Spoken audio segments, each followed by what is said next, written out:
Hey, and welcome, guys. Thanks for joining me for another video. On the table, we have the Hunter Killer tank from the Terminator movies. I believe the first two movies had this design. I think it kind of changed after that. I'd have to rewatch the movies, I'm not sure. This is from Pegasus, and it's 1/32 scale. It's a huge box. I've had to back the camera quite a bit away just to get it all on screen. Comes in this nice box. Looks like you have a picture of a studio model, a little bit of information on it. I'm not sure if that's the actual kit or what. It's highly reflective. So building this kit, the T2 tank is almost a mirror-like metal, which is really hard to duplicate. I tried to do that on the vinyl aerial Terminator kit, and it was okay, but I don't know if I'm going to go that route. So I'm going to be experimenting with some different paints, but I doubt we'll get this really highly reflective mirror polish that you see on the movies. But we'll try to do the best we can. I do want to do some lighting effects with the headlights and the red and blue lights on the top, and try to light that. So let me just open this up. Of course, we have our instructions, several bags of parts. Looks like a lot of it's just in the tracks. You do get a couple of packs of these rubber tracks, so that's going to be interesting because even they come in black in the movie. Even these are at least shiny or metallic looking, so I don't know how paint will hold up on that. So we'll have to figure out something to do with those. But otherwise, fairly straightforward build. Of course, you get some clear parts for the red and blue lights, and I guess the headlights. Like I said, most of the parts look like it's going to be in the actual assembly of the 4 different track sections of the vehicle. The body, you get some pretty large parts, so I imagine there's going to be quite a bit of gaps and seams. Whenever you get these huge parts like this, it's pretty much unavoidable that it'll all fit together nice and tight. It's like you have a section of the main body where the body section comes off the treads. So I'll just get started with it.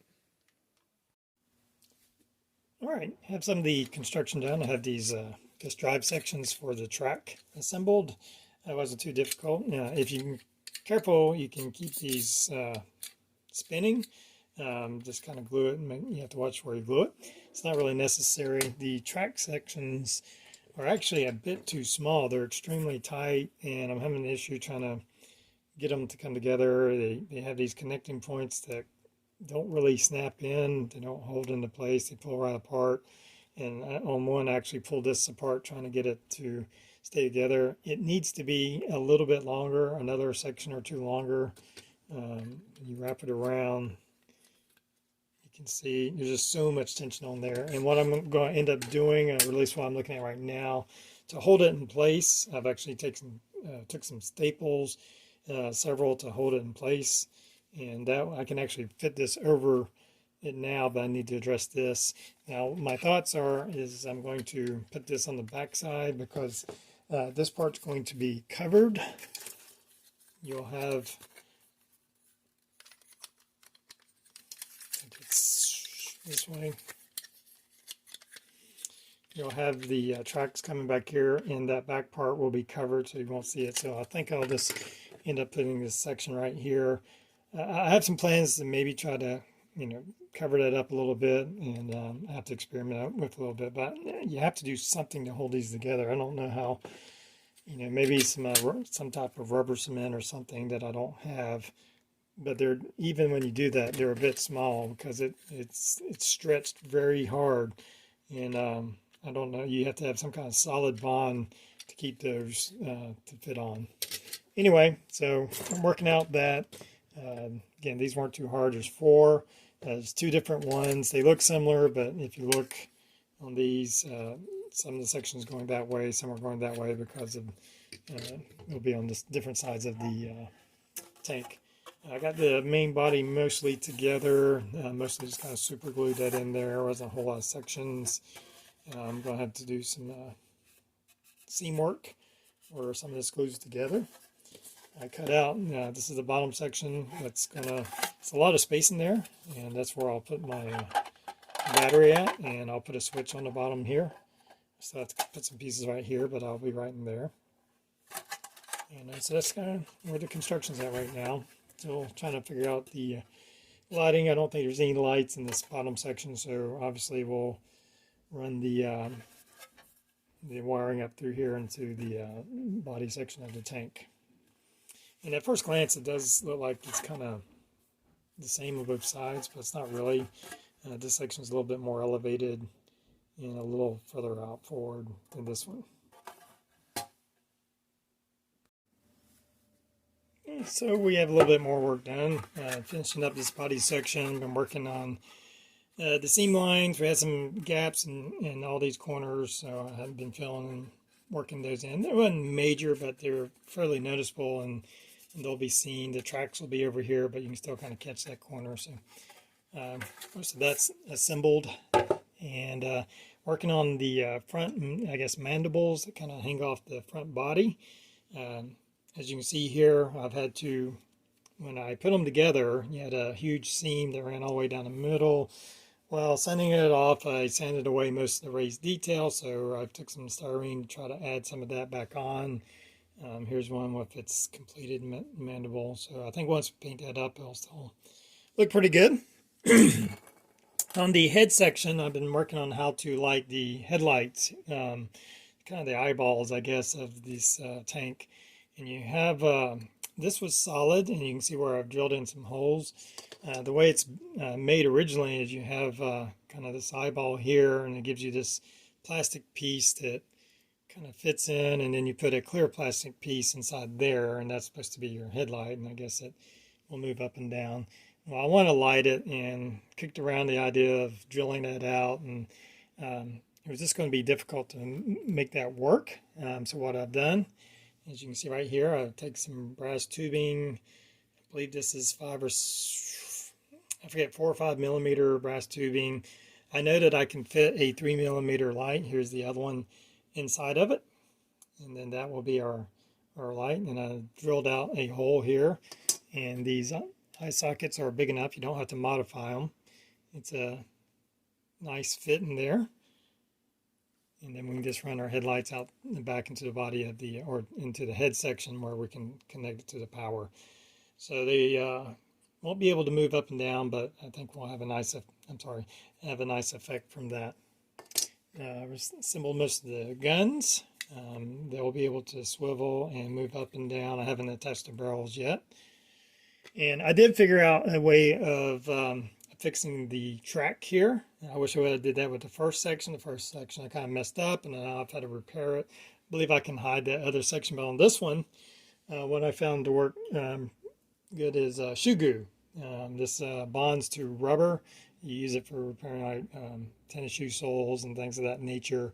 You can see here where I've clicked the rubber pieces together and put some shoe goo on the inside, and it's made for a nice strong bond. I've already put it on a track, and it withheld the tension of putting it over one of these carriers of the track, and stay together.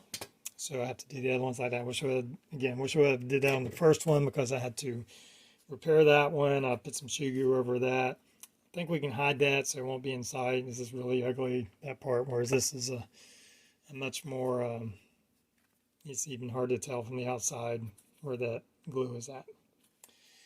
And messed around with some of the painting, as you can see here. I got this from a local hobby store, this iron lac chrome painting. It was on sale, and of course the cap looked all nice and shiny, but really doesn't look like that when you spray it on. I did a black kind of a semi-gloss coat underneath, and then put this. And two issues. The biggest issue is you can see where it just kind of gets this not smooth effect. It's not really spider webbing so much. It's just not laying on smooth throughout the model. There's areas where it's nice. On the wheels, it tend to do a pretty decent job. So, but that's unacceptable. And plus this chrome look, it's not true metallic. You can tell that it's not true metallic. It just ends up making it look toyish. So I'm going to have to sand all this down, and I'm going to paint it with a metal color, but it won't be chrome. but I think in the end it will look a lot better than this right here. This doesn't look very well. It's just going to make it look like a toy. You can tell it's not real metal. It doesn't have that reflective quality of real metal. So I don't think we'll be able to achieve that. So just going to go with like a some kind of metallic paint. It won't be shiny, but it'll have that metal look to it. And I'll still have to figure that out. So that was a bust, and we'll have to work on fixing all that. So that's where I'm at, and it's coming along. All right, well, here is our current progress. I've managed to get my tracks on all the track carriers, and they've been painted with my aluminum color. And I really think that's the way to go, is to pre-assemble it, because the way the instructions have, they want you to go ahead and install these and then put the cover on them and then kind of wind the track through there. You're going to have a hard time getting that track to match up and hold in place because there's going to be so much tension on it. So I went ahead and painted it, and once I put them on, I'll just kind of mask over the tracks. Now the tracks are actually supposed to be silver. I haven't quite figured out how I'm going to do that yet, if I'm going to paint them, leave them black, or something else. I haven't got there yet, but I do know I want them already installed on there. It's very tight on there, and it's going to be hard to run a track through there, hold it in place, and glue it, and it's just very difficult. So happy with that.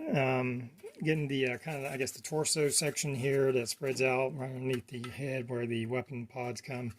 I'm actually doing a little different. The instructions say that you kind of take these two pieces. There's three pieces here. There's a one solid piece, and then this piece and this piece. The instructions say you have these two pieces and then put in these underneath pieces. Like yeah, that way. Like so, and then connect to that piece. I think it's a lot easier if you have all this section here. What I did is I installed it, I put some super glue right in the middle to hold it in place, and then I just did section by section.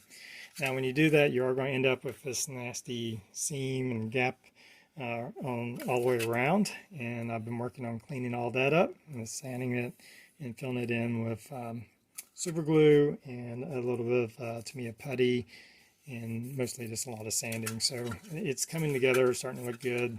It did all look like that. So I've got my lighting installed for the I guess the emergency lights that blink, and what I've done is I've run three white 3mm blinking LEDs. I had to kind of sand them down to make them fit in there. It's very snug, very tight. Probably easier to install SMDs, smaller ones, but the thing about this is these already have a blinking circuit, so I don't have to do any more wiring to it other than disconnect to a power source. The thing about these 3mm blinking lights is that they all kind of cycle on a little bit different rate. That's what I found out. None of them actually cycle on the exact same rate, so I'm not sure. They all kind of start off blinking similar, but pretty quickly you'll notice that they start blinking at different rates, and you get kind of a random pattern. That's what I want. I like the kind of random blinking. And once we put our transparent pieces over there, we'll have the red section and blue section, and we'll have a bunch of flashing lights going on. So I'm happy with that. It was tight to get that all in there. I had to do a lot of sanding and grinding to get those to fit inside, cutting away quite a bit of the material. But now both of them are done, and both of them are working. So that's a relief to get this section done, and I think it'll look good once we get that connected. And that's about where I'm at. And I still have modifications. I'm going to have to cut away for those lights and the wiring. I'm going to have to cut away part of the sides here, and then part of this right here to let that give room for that wiring. And all that will connect. And I'm going to put his head together. I guess is probably the next major section that I have to get together. But it's coming along, and we'll just keep moving forward. All right, well, change of plans again. I'm just hoping this model turns out good at this point. I've just gone back and did some experimenting with this Ironlac chrome paint, and found that if I did a bit of a heavy coat initially, the paint kind of levels down and gives a much more reflective surface. So after experimenting with it, I decided to go back to it, and I got a bit better result from it this time, and much happier. The aluminum was okay, but I really wanted that metallic look, kind of what you see in the movies. Now the tracks, you can see I did paint those with the aluminum. I still got to touch up a little bit. These tracks, I think I said they're rubber, I believe they're actually vinyl, and you can't, I used my airbrush and painted them, and I think they turn out all right, but the paint is real easy to wipe off, so I'm not sure how to seal that right now, and I don't want to put anything else on it, so I'm just going to have to be careful the way I touch it. Maybe over time I'll adhere to it better, I don't know, but you know, it is a model, it's not meant to be handled a lot. You can see where I touched it right there, getting the track back on. But like in the case of this mandible on the front, I'm pretty pleased with how that came out. I think it actually is going to sit like that. It's a pretty nice metallic look to it. And on the, you can see on his head here, I've now installed his warning lights in here. Of course, we'll put the clear pieces in later. Still have to put his the headlights or eye lights in, and then I can close all this up. We'll have this piece kind of goes right in here and seals. I've drilled a hole where our wire will come down out of it. I've also took a drill, and some of these holes are really small, so I've just kind of touched them up, made them a little bit deeper. So this chrome paint, since I am doing a kind of a thick coat, I might lose some of this detail here, because even though it's a fairly large model, the panel lines are quite shallow, so I'm kind of worried about that, but I'm going with it, and hopefully I will have a nice finish to it. So still a lot of work to do though. Alright, well here we are with our finished Pegasus model Hunter Killer tank from T2. And there is a difference between the tank in T1 and T2. I think mostly in T1 it was a single gun mounted on these arms right here, and of course you can have two mounted here, one in 1/32 scale. Now I know that a lot was left off, and to be honest with you, this project nearly did not get completed. I had a lot of issues with the painting. I should have not have tried to force that chrome spray paint. It worked good like doing small parts, but when I went to do these large areas, I had all kind of issues. It just wouldn't settle. You'd have some parts chrome and some parts very textured, and this looked horrible. And I kept trying to kind of chase that, trying to fix it, and I could never get it all to come together, and it actually kind of messed up a few places on the model. So I went back to the Vallejo aluminum airbrushing on after I had to kind of remove and with some very fine sandpaper sand down some of the mistakes that we had. Some of it I just turned into battle damage. You can see right here I had a spot where it just kind of bubbled up and it looked awful. And I couldn't quite get it sanded right, so I just turned it into battle damage. Took an old soldering iron, put some marks in there, took some dry pastels, some black, and darkened it in. Also had some issues right here, and I just made it into a scraped up area. So I managed to salvage it. You know, at the end of the day, I think it came out pretty good as far as being a display piece. It's not something I would take to a model show. There's still a lot of errors inside. It's running off a 9-volt battery. I'm pretty happy with how the lights came out. It was a bit tricky getting those in there. Probably better to go with some SMDs, but it's hard to find SMDs that are pre-wired with effects. And I'm not that talented or know that much. I'm not talented at all, but don't know that much about electronics and boards and programming, all that. I basically rely on stuff that's pre-wired. And so, but the effect I think is pretty decent, and I'm pretty happy with that. I made a scenic display stand just real quick, didn't spend a lot of time on it. It's basically a piece of cardboard with about a 1/2 inch styrofoam glued to it with some white glue, and then I put some plaster of Paris over it, added in some scenery sand and some gravel, a couple of rocks from my yard thrown in there, painted it up, and weathered it a little bit. I always like to have some context of what the vehicles are on, and obviously I could do a lot more, and it's just resting on there. It's not attached to that. The battery's inside. There's a little micro switch underneath. Right now there's just a hole cut in the bottom. One day I'll come back and make some kind of magnetic panel to cover that up, but it's not visible.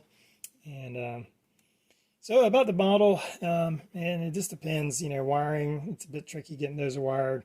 It's tricky with these tracks you put on, and that was something I had to learn too. I did that first one all wrong, messed it all up. I was able to hide it. I believe it's right here. You can't really see it. It's the connecting points right here, and even when you look kind of down in there, it's level when you look on that side, so not visible. But I did the other three much better using the shoe goo. Can connect those. It seems to hold on very well. And I think it'd be really tricky to try to put these on the way the instructions have and attach these side pieces, then run that tread in there. It'd just be really hard to connect that. And I've watched a few other videos where people had issues with that. I got to, you'll have some seams here that have to be worked on. I did a little bit of weathering on it, mostly with my airbrush, a few pastels, and just using some black, and then going back over with the aluminum where I went too dark in a few places. And so there we have it. Again, I got very frustrated with this. I almost put it away, but I pushed through, and now that it's done and on this display stand, I'm pretty happy with it. I think it looks pretty nice. It's very large. I believe it's something like 14 inches long and probably about 10 inches high. Anyway, guys, hopefully next time will be a little bit better build. Hope you've enjoyed it for what it was.